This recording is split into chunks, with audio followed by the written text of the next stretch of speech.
¿Vivimos realmente en un mundo completamente tóxico, como dicen algunos por ahí? Lo que vivimos es rodeados de mensajes que repiten que todo está contaminado, que todo lo que comes te enferma, que todo lo que tocas es tóxico. Pero vamos a ver, ¿es eso verdad? ¿Estamos realmente viviendo en una apocalipsis química, como dicen algunos? Pues la respuesta es que no. Sí que existen contaminantes, esto nadie lo niega, es evidente, pero la diferencia entre decir que existe un contaminante y decir que es peligroso en las cantidades que encontramos es enorme. Es como la diferencia entre decir que existe la gravedad y decir que la gravedad te va a matar. Entonces, ¿por qué hay tanta información contradictoria sobre la salud en Internet? Porque vivimos en una época donde cualquiera puede publicar contenido que parece médico, aunque no lo sea. Y esto lo explican tres factores fundamentalmente, hay otros. En primer lugar, que el contenido alarmista genera clics. En segundo lugar, que muchas personas desconfían del sistema sanitario, a veces con razón. Y en tercer lugar, ciencia médica, que es compleja, evoluciona, se corrige, matiza, va habiendo cambios, pero una cosa es que la ciencia evolucione y otra muy distinta es decir que todo lo que dice la ciencia está mal. Es una idea que vende, que gana clics, pero que no es cierta. ¿Cómo distinguir entre un riesgo real y un mensaje alarmista? Te propongo una pequeña guía rápida con 4 preguntas que te puedes hacer para valorar. En primer lugar, ¿la fuente que habla tiene credenciales verificables? Segundo, ¿cita estudios serios y revisados por otros científicos? Tercero, ¿usa términos absolutos como todo, nunca o siempre? Cuarto, ¿promete soluciones milagrosas a problemas que son complejos? Si la respuesta es que sí a estas 3 últimas, probablemente es más marketing que medicina. Sobre todo si además la respuesta es no a la primera pregunta, es decir, que la fuente no tiene credenciales fiables o que puedas comprobar. La ciencia real no grita. Ciencia real habla de probabilidades, de contextos, de márgenes de error y no habla de absolutos y de todo y nada. ¿Y qué riesgos tiene creer y pensar que todo es tóxico? Pues muchos riesgos, porque pensar que todo te intoxica puede llevarte a vivir con miedo constante, siempre con miedo. Te lleva a evitar alimentos que son sanos, a desconfiar de tu médico o incluso a gastar miles de euros en tratamientos sin evidencia científica que te venden los mismos que te meten miedo. Pero además, y esto es lo más preocupante, puede hacer que ignores síntomas reales de enfermedades, creyendo que todo es por los tóxicos o por intoxicaciones. Y cuando esto pasa, la enfermedad va avanzando sin que la trates a tiempo. O sea que cuidado. Entonces, ¿qué contaminantes sí que importan? Esta es una buena pregunta. Los organismos de salud pública, sean de la OMS, de la FDA, de la Agencia Europea de Seguridad Alimentaria, la del país que sea, monitorean cientos de sustancias. Metales pesados, plásticos, pesticidas, etc. Algunos sí tienen impacto, sobre todo si hay exposición crónica o es en poblaciones vulnerables. Pero aquí lo fundamental es el nivel de exposición, la cantidad de exposición, no la simple presencia. Porque todo, incluso el agua o el oxígeno, puede ser tóxico si es en una dosis excesiva. Es decir, que hay que distinguir. Así que no vivimos en el apocalipsis químico como algunos dicen por ahí, porque si eso fuera cierto, la esperanza de vida no estaría subiendo, sino que estaría cayendo en picado. Y ocurre justamente lo contrario. Vivimos más años que nunca en la historia, y esto, ¿qué significa? ¿Que no hay nada que mejorar? Me preguntarás. Por supuesto que no. Pero para mejorar primero necesitamos claridad, necesitamos saber cuál es nuestra situación. Y una de las formas más urgentes para aclarar la situación es desmontando mitos que son peligrosos y que están circulando, sobre todo aquellos que pueden hacerte daño. Pasamos a mitos que son peligrosos. Una pregunta que me hacen es si es cierto que el sol no causa cáncer, porque lo van diciendo por ahí. Pues esto es falso, rotundamente no. No es cierto. Decir que el sol no causa cáncer es no solo falso, sino además es peligroso. La relación que hay entre la radiación ultravioleta, la UV, y el cáncer de piel está más que demostrada. La Agencia Internacional para la Investigación del Cáncer, la misma que clasifica el tabaco como cancerígeno, también clasifica la radiación ultravioleta como carcinógeno de tipo 1, que es el más alto. En Reino Unido, por ejemplo, 9 de cada 10 melanomas podrían prevenirse con protección solar adecuada. Y aunque el sol tiene beneficios, que de eso hablaremos ahora, negar que tiene riesgos es como decir que el fuego es bueno porque calienta. Es que no tiene sentido. Estás olvidando que también el fuego puede quemarte. Otra pregunta es, ¿los protectores solares pueden causar cáncer? Pues no.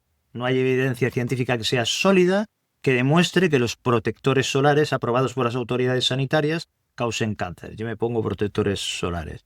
Lo que sí existe es una mala interpretación de estudios observacionales, como uno de Harvard, que encontró que las personas que usan más protector tenían más cáncer. Un estudio. ¿Y esto por qué pasó en este estudio?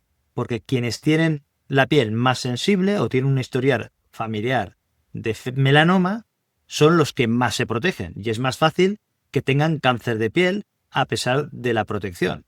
Es como decir que los bastones causan caídas porque los usan personas con problemas de movilidad. Es que una correlación no implica una causa. Hay que valorar los posibles factores de confusión. ¿Cómo equilibrar la vitamina D con una protección frente al cáncer de piel? Es una buena pregunta porque sí que es verdad que necesitamos la vitamina D y el sol es una fuente natural excelente, pero no hace falta tumbarse al sol como un lagarto.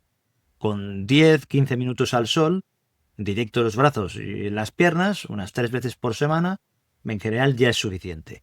Más allá de este tiempo, sobre todo en verano o en horas centrales, sí que conviene usar el protector solar.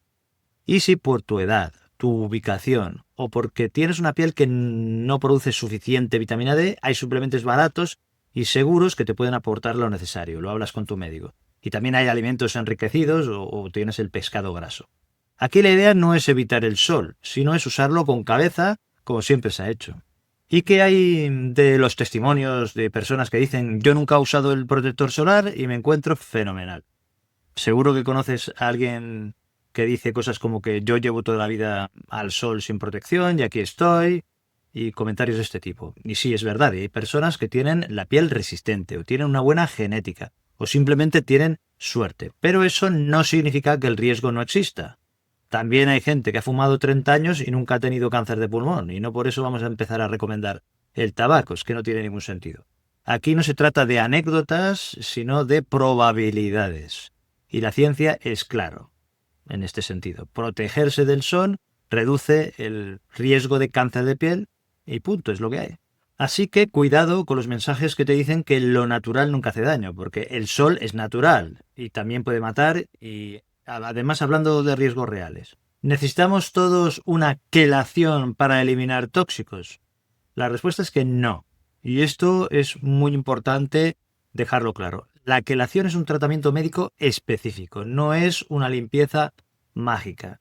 Se utiliza y solo se recomienda cuando hay una intoxicación real y confirmada por metales pesados como el plomo o el mercurio en cantidades peligrosas. Por ejemplo, tras un accidente industrial, por una exposición laboral o contaminación severa del agua. Esto es lo que hay. No es algo que se haga por si acaso o para sentirse más limpio. Otra pregunta es ¿qué riesgos tiene usar quelación sin indicación médica?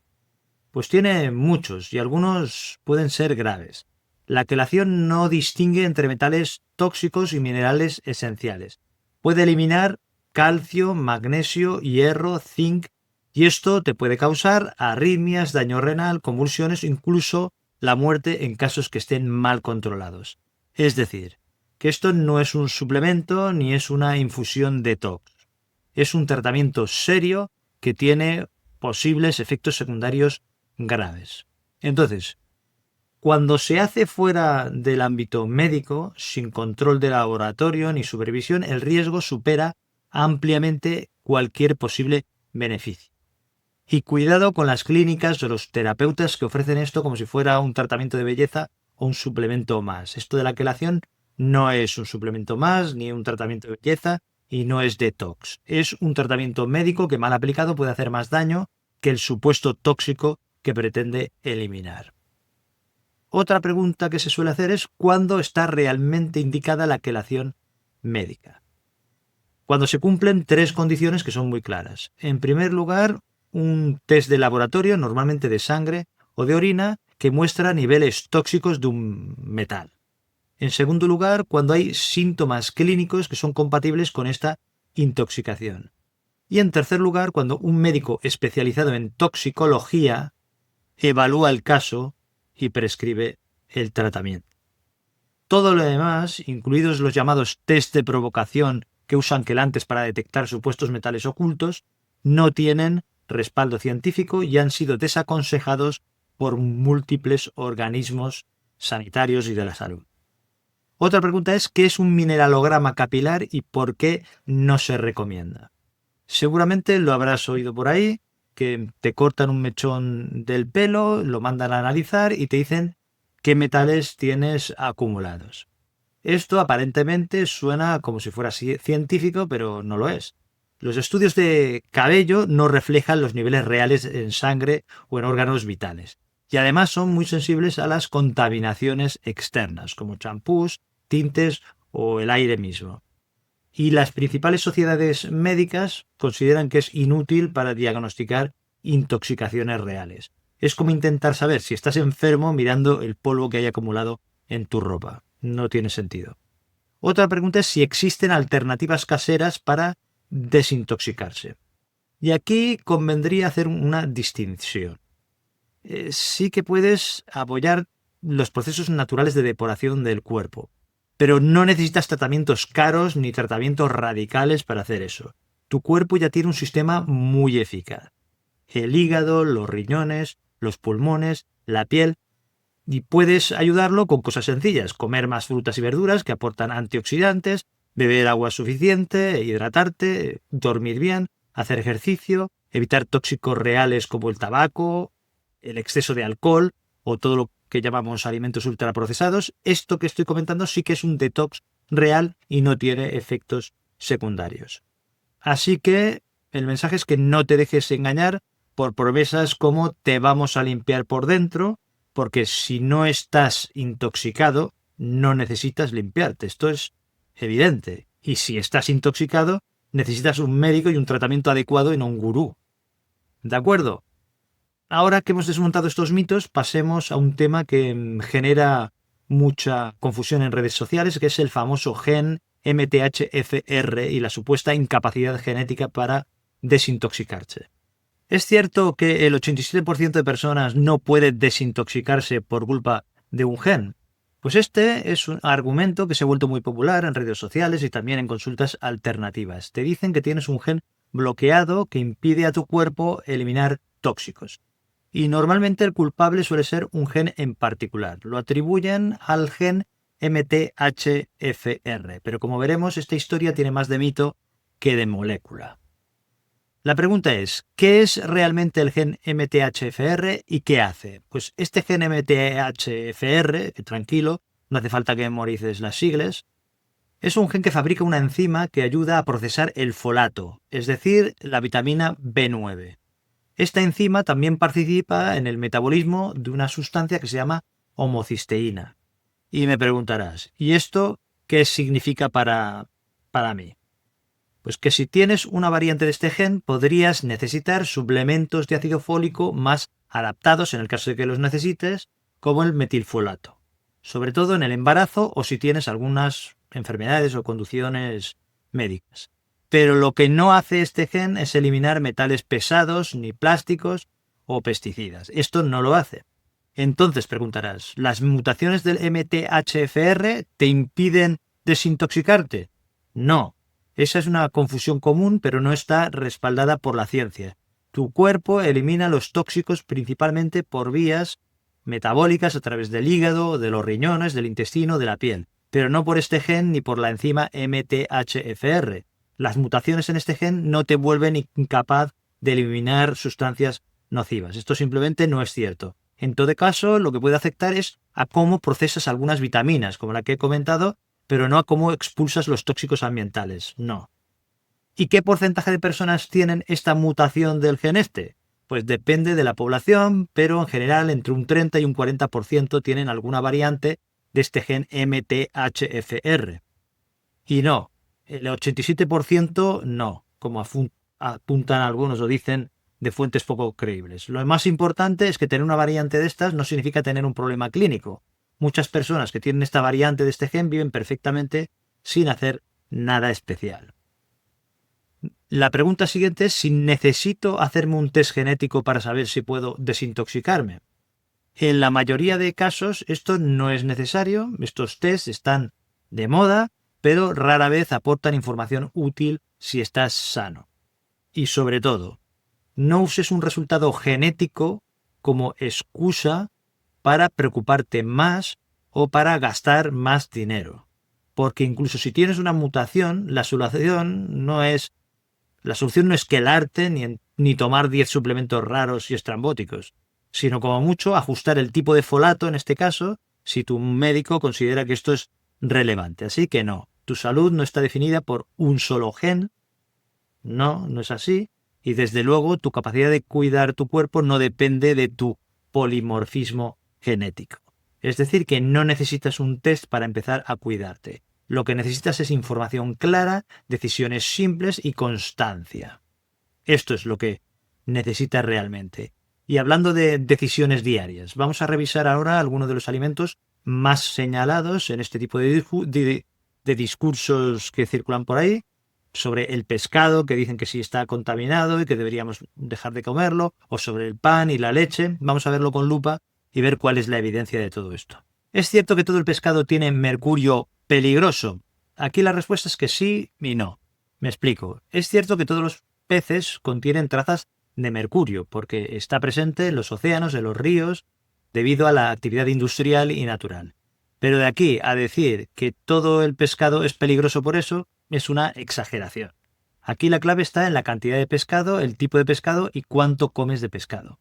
La siguiente pregunta es ¿cómo elegir el pescado de forma segura?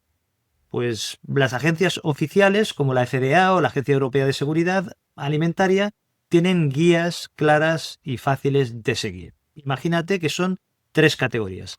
La primera categoría serían las mejores opciones de pescado. Son las sardinas, el salmón, las anchoas, la caballa pequeña, el boquerón, que puedes comerlos 2 o 3 veces por semana con total tranquilidad.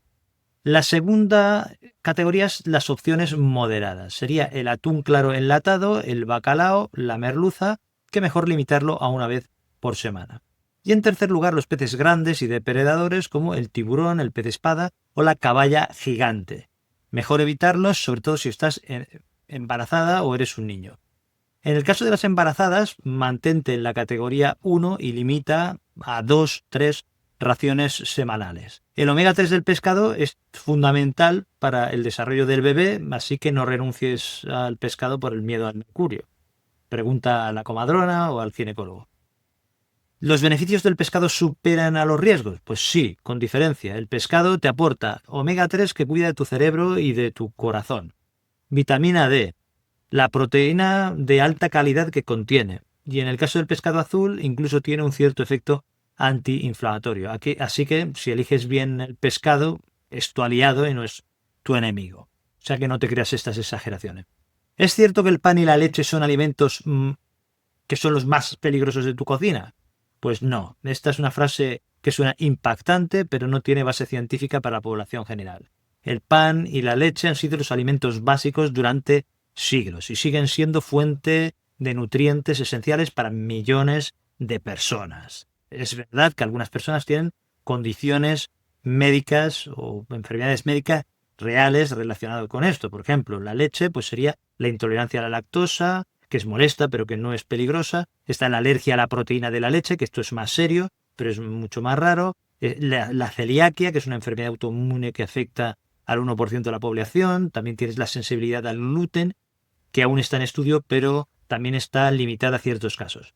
Pero eso no convierte a estos alimentos en tóxicos para todos, que es una generalización que se hace. Sería como decir que los cacahuetes son venenosos porque hay algunas personas que tienen alergia a los cacahuetes. Es que no tiene ningún sentido. También importa la calidad del producto, del pan o de la leche. No es lo mismo un pan industrial con harinas refinadas y azúcar que un pan integral de masa madre con fermentación lenta. Mismo.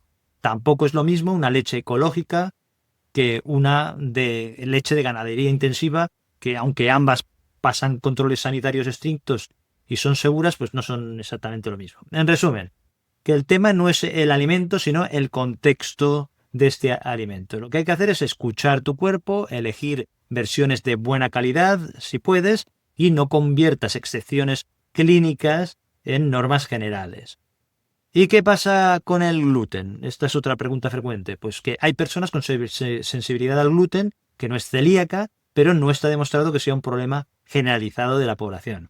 Lo que sí que es cierto es que el pan blanco ultraprocesado con harinas refinadas y azúcar añadido, pues ya he dicho que no es lo mismo que un pan integral, tradicional, fermentado con levadura, con masa madre. Mismo. El problema no es el pan en sí, es qué pan comes, cuánto pan comes y con qué acompañas ese pan. Es decir, que el contexto, como decía, es importante. ¿Qué hacer con el aluminio en utensilios de cocina o con el papel de aluminio?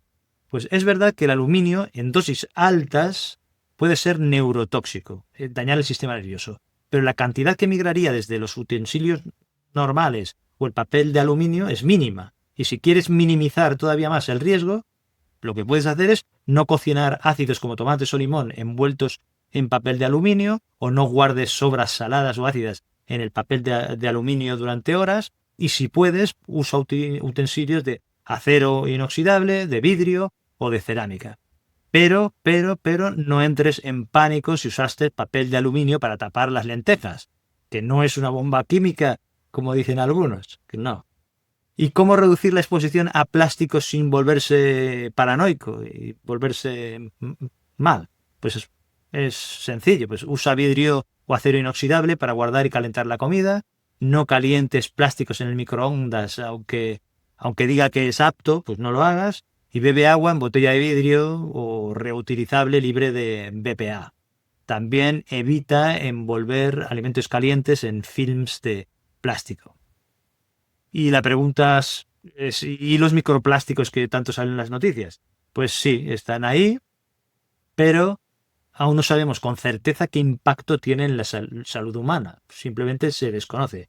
Mientras la ciencia lo estudia, pues reduce la exposición con sentido común, pero no con pánico y con paranoia. No sé si ves el patrón. Aquí la clave, lo fundamental, no está en eliminarlo todo ni en volvernos paranoicos, sino en elegir con criterio y en tener en cuenta un poco el contexto y tu situación particular. Porque la información científica no está ahí para asustarte ni para hacerte elegir entre blanco y negro, que todo es tóxico o no tóxico, sino es para darte información y no alarmarte, para aplicar el sentido común. Y hablando de sentido común, hablemos también de prevención. ¿Realmente necesitas gastar dinero en clínicas privadas para cuidar tu salud, gastarte un dineral? ¿O existe una medicina preventiva que es sencilla, accesible y que está respaldada por la evidencia científica? Pues vamos a hablar de esto. ¿Qué chequeos médicos preventivos son realmente importantes? Esta es una buena pregunta porque para prevenir no es necesario hacerse pruebas de todo ni ir a clínicas privadas muy caras a buscar enfermedades imaginarias. Con todo el respeto para las clínicas privadas, que las hay perfectamente legítimas. Prevenir es detectar a tiempo los problemas reales, con estrategias sencillas y que estén basadas en la evidencia. Según las principales guías médicas internacionales, los chequeos médicos recomendados dependen ¿de qué dependen? De tu edad, del sexo que tengas y de factores de riesgo. Pero en general, para personas mayores de 50 años, ¿cuáles son los más útiles? Pues la presión arterial, medirse el colesterol, la glucosa, todo esto para prevenir infartos, ictus y diabetes. Después está la colonoscopia o el test de sangre oculta en heces para prevenir el cáncer de colon. Después están las mamografías en mujeres entre los 50 y 69 años, se recomienda. Y también las citologías o el test del virus del papiloma humano. También el control del peso y del perímetro abdominal. Y algo que muchas veces se olvida, pero que también es importante, que es el cribado de la depresión y de temas de salud mental. Para esto no necesitas escáneres integrales, ni test genéticos carísimos, ni análisis de metales si no hay ningún motivo. La buena medicina preventiva es simple, eficaz y muchas veces es gratuita, o sea que no lo compliquemos. ¿Y cómo hacer medicina preventiva sin tratamientos costosos? Pues esto es lo que he comentado, que la prevención más potente y más barata no está en una clínica, está en el día a día, en lo que haces cada día, en comer bien, en dormir lo suficiente, en hacer ejercicio, en no fumar, en evitar el alcohol en exceso, en reducir el estrés y en seguir los chequeos médicos que acabamos de ver, que no son tantos, es decir, son unos pocos. Estas acciones, si son sostenidas en el tiempo, puedes prevenir con ellas hasta un 80% de enfermedades cardiovasculares, diabetes mellitus tipo 2. No necesitas un médico cada semana. Lo que necesitas es hacerte responsable de tu propia salud y un poco de constancia. Es lo que hace falta. ¿Qué opina la ciencia sobre los suplementos de desintoxicación? La mayoría de los llamados suplementos detox no tienen evidencia sólida. No eliminan metales pesados, no limpian el hígado, no regeneran tus células mágicamente, nada de eso. Algunos pueden tener un efecto placebo, que crees en ellos y te notas mejor. O pueden aportar antioxidantes si tu dieta es muy pobre y es mala, pero no sustituyen una alimentación real ni un estilo de vida saludable. Y cuidado, muchos se venden como naturales, pero están mal regulados y pueden interferir también con medicamentos. O sea, cuidado. ¿Qué papel juega el ejercicio físico en la desintoxicación natural? Pues el ejercicio físico es fundamental. Cuando tú estás haciendo ejercicio físico, activas el sistema linfático, mejoras la circulación y la oxigenación celular, estimulas al hígado y a los riñones y también liberas endorfinas que ayudan a tu salud mental. Es decir, que no necesitas correr maratones para hacer este ejercicio físico. Con 30 minutos al día de caminata rápida o ejercicio de fuerza suave 5 veces por semana, con esto tu cuerpo ya hace lo que muchos suplementos prometen y que no logran. Es decir, lo mismo que he dicho antes, no lo compliquemos. ¿Cuándo preocuparse realmente por la exposición a tóxicos? Esta es una pregunta importante, porque aquí tampoco se trata de negar que existan y hay situaciones en las que deberías consultar con un profesional. ¿Cuándo? Pues si has estado expuesto a un derrame químico o a una contaminación industrial. Es sentido común. Si trabajas con sustancias tóxicas, por ejemplo en fundiciones, agricultura intensiva, minería y en limpieza industrial, pues también habrá que hacer las revisiones. Si tienes síntomas persistentes sin causa clara y vives en una zona con riesgos ambientales que sean conocidos. Pero si te sientes bien y no tienes antecedentes de una exposición real, no necesitas ir en busca de tóxicos ocultos. No conviertas lo que es improbable en una obsesión y en una paranoia. Es decir, que la medicina preventiva no necesita crear miedo para venderte soluciones. ¿De acuerdo? Come bien, muévete, protégete del sol, haz los chequeos que he comentado y ya está. Esto funciona, es accesible y además está respaldado por décadas de evidencia científica. Y ya que hablamos de evidencia científica, hay un tema que es especialmente delicado y que sigue apareciendo en vídeos y en comentarios, a pesar de que la ciencia lo ha desmentido una y otra vez. Es el tema de la relación posible entre vacunas, mercurios, autismo, esta historia. Pues vamos a abordarlo con rigor y con respeto en la siguiente tanda de preguntas. ¿Existe alguna relación entre el mercurio, las vacunas y el autismo? Pues no. La respuesta es no. La ciencia ha investigado esta pregunta durante más de 20 años y la respuesta es clara. No hay ninguna relación causal. Entonces, la pregunta es ¿de dónde salió esta idea? Pues todo empezó en el año 1998 cuando un médico británico que se llamaba Andrew Wakefield publicó un estudio con solo 12 niños donde sugería una conexión entre la vacuna triple vírica, el sarampión, paperas y rubéola, y el autismo. Pero lo que no se dijo al principio fue que el estudio este era falso. Los datos estaban manipulados y Wakefield tenía conflictos de interés económicos. La revista que lo publicó, que era The Lancet, retiró el artículo y Wakefield perdió su licencia médica. Desde entonces, más de 25 estudios de calidad se han hecho con cientos de miles de niños y se ha demostrado que no hay ninguna relación entre las vacunas y el autismo. Entonces la pregunta es, ¿y qué pasa con el mercurio? ¿No había mercurio en estas vacunas o en algunas de estas vacunas? Pues algunas vacunas antiguas usaban un conservante llamado timerosal, que contenía etilmercurio. pero incluso entonces la cantidad era muy baja y se eliminaba rápidamente del cuerpo. Aún así, por precaución, el timerosal se retiró de la mayoría de vacunas infantiles en el año 2001. ¿Y qué pasó con los casos de autismo? Pues después de haber retirado este timerosal de las vacunas, siguieron aumentando los casos exactamente igual. Y esto desmonta completamente la idea de que el timerosal era la causa. No tenía nada que ver. Entonces, ¿por qué sigue circulando este mito?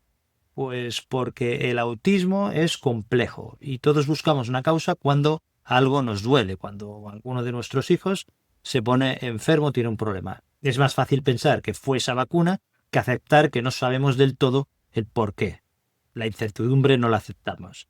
Y además hay un detalle, que los primeros signos de autismo suelen aparecer alrededor del año y medio, justo cuando muchos niños reciben las vacunas. Entonces, esta coincidencia en el tiempo genera una falsa impresión de causa y de efecto.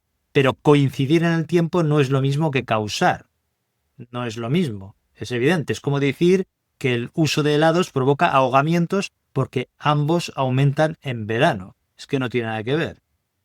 ¿Y qué sabemos realmente sobre las causas del autismo? Pues el autismo no tiene una única causa. Es una condición, es un problema del neurodesarrollo que tiene factores genéticos, biológicos y posiblemente también factores ambientales, pero ninguno de estos está relacionado con las vacunas. Sabemos que el cerebro de un niño con autismo se desarrolla de una forma diferente desde etapas muy tempranas, incluso antes del nacimiento. Y también sabemos que ahora se diagnostica más y mejor que hace 30 años, porque hay más conciencia sobre el problema, hay menos estigma y hay mejores herramientas para medir. Pero esto no significa que el autismo aumente por culpa de nada externo. Habrá que ir investigando. Significa que simplemente vemos más de lo que antes veíamos. Culpar a las vacunas no solo es injusto, sino que puede tener consecuencias graves. Enfermedades que ya estaban controladas están resurgiendo, como podemos ir viendo, y lo más doloroso de todo esto es que además esto puede hacer que una madre o un padre se sientan culpables por algo que en realidad no han hecho mal. El autismo no es culpa de nadie y desde luego pues, no es culpa de las vacunas. Y ahora que hemos aclarado uno de los mitos más persistentes, vamos a lo presente, que es qué podemos hacer desde hoy mismo, para cuidar nuestra salud de forma científica, sin caer en miedo ni caer en modas. Vamos a por un bloque práctico. ¿Por dónde empezar si quiero cuidar mi salud de forma científica? Pues empieza por lo sencillo, lo que hemos ido comentando hasta ahora, por lo que sí funciona y está respaldado por décadas de investigación. Imagina que tu cuerpo es como un coche bien diseñado. No necesitas piezas exóticas ni combustible de Fórmula 1. Lo que necesitas es un buen mantenimiento básico y con eso puedes durar muchos años funcionando bien. Pues esto que te voy a decir a continuación es lo que la ciencia considera mantenimiento básico de tu salud y que ya lo hemos comentado en muchos vídeos. Comer verduras, frutas, legumbres, pescado, frutos secos. El dormir entre 7 o 9 horas por la noche. El hacer ejercicio al menos 150 minutos por semana. El no fumar. El moderar el alcohol y si lo olvidas mejor. El controlar el estrés y las emociones. Y hacerte los chequeos médicos según tu edad, antecedentes, los que hemos comentado antes. Esto no suena espectacular, ni súper, ni cool, pero previene hasta el 80% de las enfermedades cardiovasculares y metabólicas, o sea que es básico. ¿Y cómo evitar sentirse abrumado con tanta información? Respira hondo. Aquí nadie puede hacerlo todo perfecto, ni yo, ni tú, ni nadie. No hace falta. La salud no es un examen que apruebas o suspendes, es un proceso, es un camino y cada paso que vas dando cuenta. Empieza por una sola cosa, solo una, camina más, come una verdura más al día, duerme media hora más y todo esto pues ya es medicina. Y recuerda, desconfía de quien te promete resultados milagrosos o soluciones mágicas. La medicina real no promete perfección, pero sí que te ofrece un progreso y una prevención. ¿Y por qué algunas personas dicen sentirse mejor tras tratamientos alternativos? Primero, aclaremos de qué estamos hablando. No es lo mismo una alimentación saludable, que es lo que hemos comentado, el ejercicio físico, la meditación, una fitoterapia bien usada, el ejercicio personalizado, que ya forman parte de muchos enfoques integrativos serios, incluso de la medicina convencional, que cosas como la homeopatía, limpiezas energéticas, estos test de intolerancias no validados y cosas que hemos hablado antes, porque no es lo mismo. Dicho esto, hay varias razones por las que alguien puede sentirse mejor tras hacer un tratamiento de este tipo y que a lo mejor no tiene evidencia de que funcione. Primero por el efecto placebo, que no es falso. Tu cuerpo puede mejorar si cree que algo le ayuda. Después por la atención y el acompañamiento, que muchos de estos entornos ofrecen escucha, calma, masajes, tiempo, algo que a veces en la medicina convencional, que está saturada y es rápida, pues no hay. Después hay cambios paralelos. Por ejemplo, descanso, menos estrés, alimentación mejorada. A veces el entorno del tratamiento es más importante que el producto en sí. Y otras veces la persona ya estaba mejorando y el tratamiento se lleva el mérito. Esto no significa que todo lo alternativo sea inútil. Ya he dicho que hay enfoques, cuestiones que tienen incluso evidencia científica. Pero sí hay que distinguir entre lo que te hace sentir bien y lo que realmente trata una causa médica con evidencia.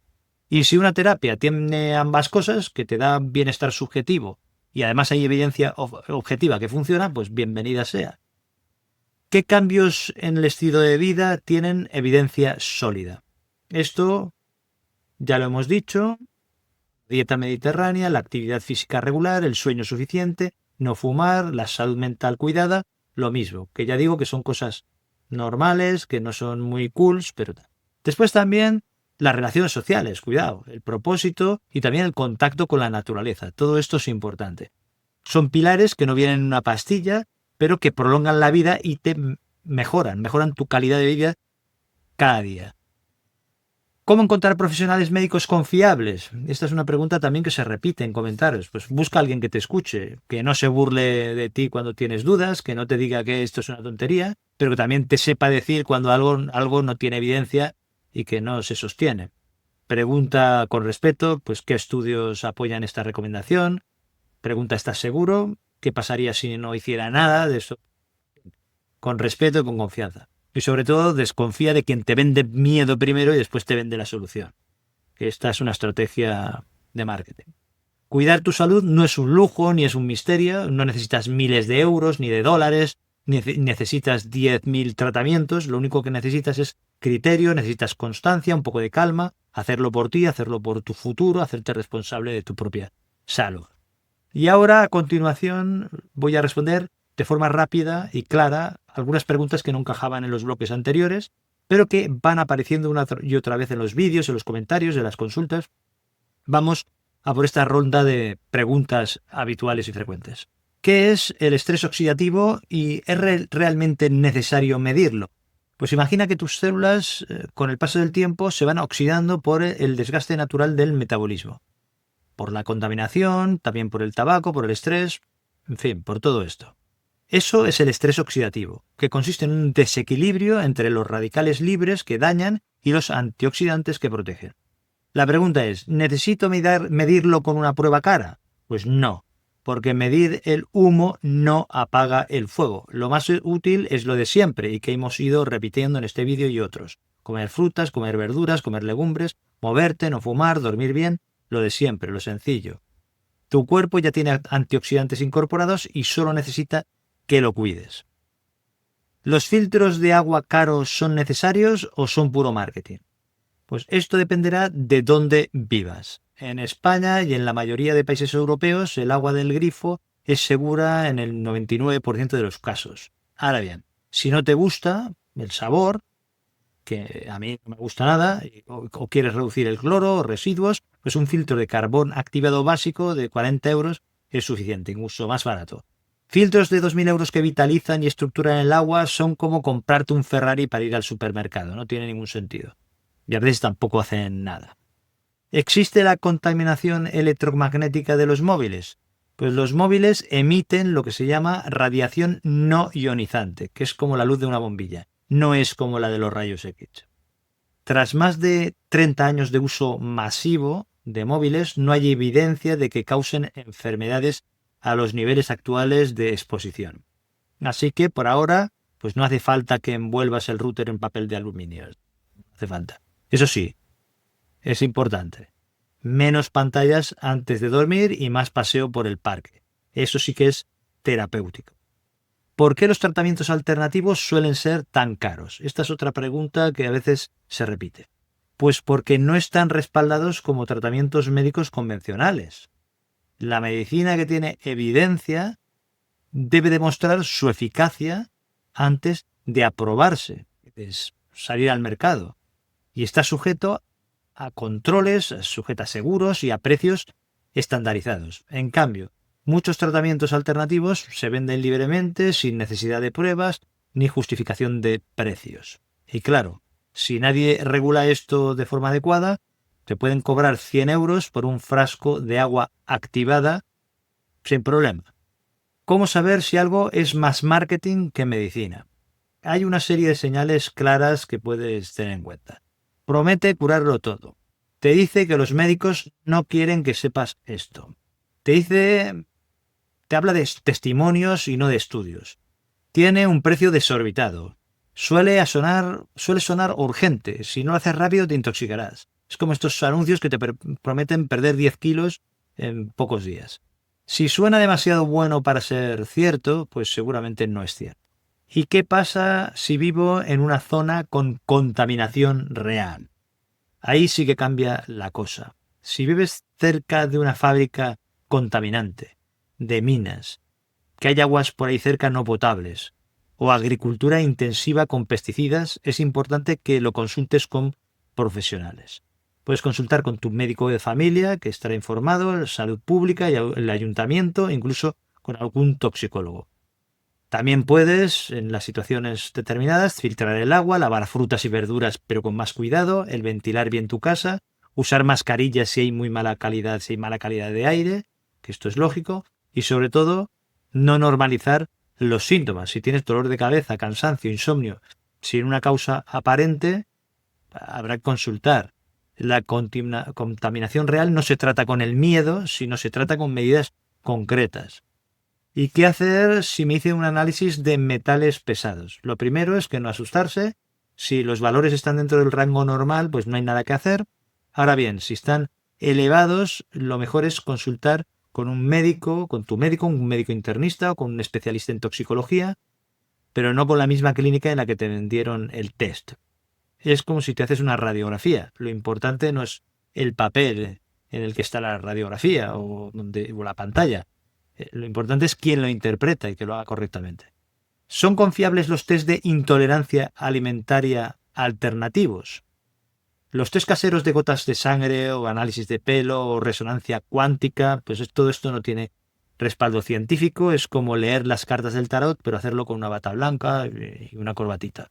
Las intolerancias reales se diagnostican con pruebas médicas que estén validadas, como el test de aliento para la lactosa, o con dietas de eliminación supervisadas por un profesional o por un especialista. Y si algo te sienta mal, no busques respuestas en un test mágico, búscalas en la ciencia. A veces tu cuerpo ya te dice lo que te sienta mal, sin tantas complicaciones. ¿Cómo hablar con familiares que creen en tratamientos raros? Pues con cariño, sin burla y sin intentar ganar la discusión. Es como intentar cambiar a alguien de equipo de fútbol. No va a funcionar con la fuerza ni con argumentos. ¿Qué es lo mejor en estos casos? Pues pregunta con curiosidad. ¿Esto dónde lo leíste? ¿Cuáles son las fuentes? Con curiosidad, no desafiando. Ofrece alternativas. Mira este artículo científico, algo que sea fiable. Si puedes, acompáñalos a una consulta con un médico confiable, y a veces simplemente una conversación tranquila vale más que 1000 argumentos. Al final, ¿qué es lo que pasa? Pues que todos buscamos lo mismo, sentirnos mejor, pero no todo lo que suena bien está bien demostrado. La ciencia pues no tiene todas las respuestas, pero nos da herramientas sólidas. Entonces tú tienes que decidir en qué evidencia quieres confiar. Tú decides.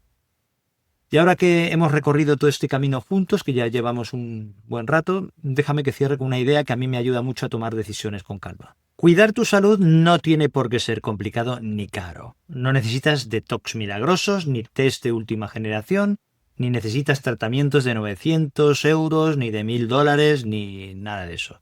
Tu cuerpo ya está preparado para cuidarse a sí mismo si tú le das lo que necesita. Como un coche que está bien diseñado, con mantenimiento básico, puede durar décadas. Esto lo sabemos por experiencia, con buen combustible, con revisiones periódicas y sin ignorar los ruidos raros, cuidando el coche. Lo mismo con nuestro cuerpo. Vivimos en una época donde la información abunda, pero también lo hace la confusión. Por eso es importante distinguir entre lo que suena bien y lo que está bien demostrado. Esto es muy importante. La medicina basada en la evidencia no es perfecta, pero es lo mejor que tenemos hoy para cuidar la salud de todos, no solo de quien puede pagar miles de euros en terapias privadas. Y sí, claro que la medicina convencional tiene cosas que mejorar, estamos de acuerdo, más tiempo, más escucha, más humanidad, más lo que quieras. Pero la solución no está en abandonar la ciencia, sino en recuperar el sentido común que hay dentro de la ciencia. ¿Puede la medicina aprender algo de corrientes, esas alternativas, incluso extravagantes? Pues sí, seguramente puede aprender a escuchar mejor, a personalizar más y a no tratar solo el cuerpo, sino también el contexto de la persona. Que esto también es medicina convencional. Pero esto no implica renunciar al rigor. Porque cuando mezclas la humanidad y la evidencia, entonces tienes una medicina integrativa de verdad, en realidad una medicina de verdad. Recuerda, si alguien te promete que tiene la solución a todos tus problemas de salud, probablemente el que te lo está prometiendo es parte del problema. Si tienes dudas, habla con tu médico de familia, con tu médico de cabecera. Si necesitas información fiable, consulta páginas oficiales. La de la OMS, sí, la de la OMS, la del Ministerio de Sanidad, la de la Agencia de Seguridad Alimentaria y similares. Y si alguien te asusta para venderte algo, consulta primero. Respira, piensa en lo que he dicho. ¿Te ha pasado esto con algún familiar? ¿Has oído afirmaciones similares a las que he explicado aquí? Pues cuéntamelo en los comentarios y si crees que este vídeo puede ayudar a alguien que esté atrapado por el miedo, pues compártelo a ver si es útil para aclarar conceptos. La buena información no solo te informa, también te acompaña, te protege y te empodera, te da poder. Muchas gracias, un abrazo, cuídate y nos vemos en el próximo vídeo que dejaré por aquí.